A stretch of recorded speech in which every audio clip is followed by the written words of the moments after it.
Reason being, they have taught for very many. Wakati mu kutumbula enzirukanya y'emirimu n'okutuusa obuweereza ku bantu waliwo enkola ereeteddwa egenda okubirondola mu gavumenti ez'ebitundu ng'eneetongozeddwa mu kitabo ekituumiddwa Compendium of Costed Service Delivery Standards for Local Government sinziira ku Minisita omubeezi ow'abakozi Grace Mary Rugasha. Ekitabo kino kigenda kulondoola ensobi ezikolebwa abakozi ba gavumenti. It is going to streamline our services but also move together with our beneficiaries of government services.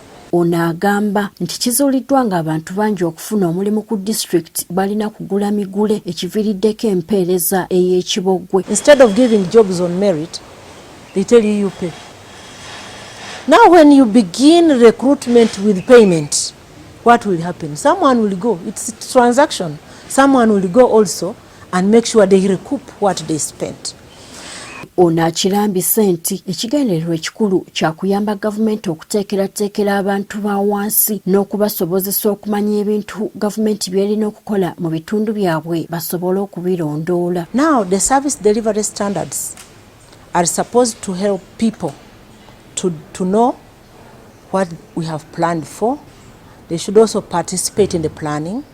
They should also participate with us so that they can follow through the project cycle in terms of monitoring as stakeholders. Era ne bassemugayaavu baakuzuulibwa mu nteekateeka eno baabenyigira mu buli bw'enguzi ategeezezza nga bwe bagenda okukwatibwa. Because through corruption we have lost a lot of money which was supposed to go into service delivery.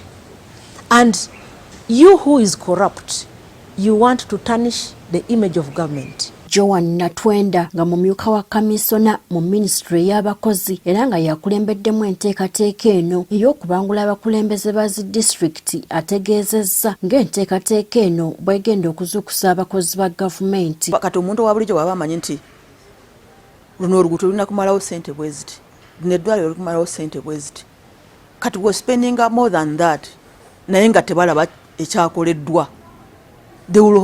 Bagenda kutwala mu mateeka. Zilonkinze tusuubira nti nno bano ababaddewo olwaleero bagenda tuyambako okubunyisa standards zino tusobole ozikozesa buli wamu nga zezimu. Wadde nga gavumenti evuddeyo n'enteekateeka ez'enjawulo okutumbula obuweereza bwayo eri abantu, ate kizuuliddwa ng'abakozi bangi beebulankanya ku mirimu ate abalala nga bamala gakola ekizing'amizza empeereza mu ggwanga. Gertrude Mutyaba, agafeeyo ku Spark TV.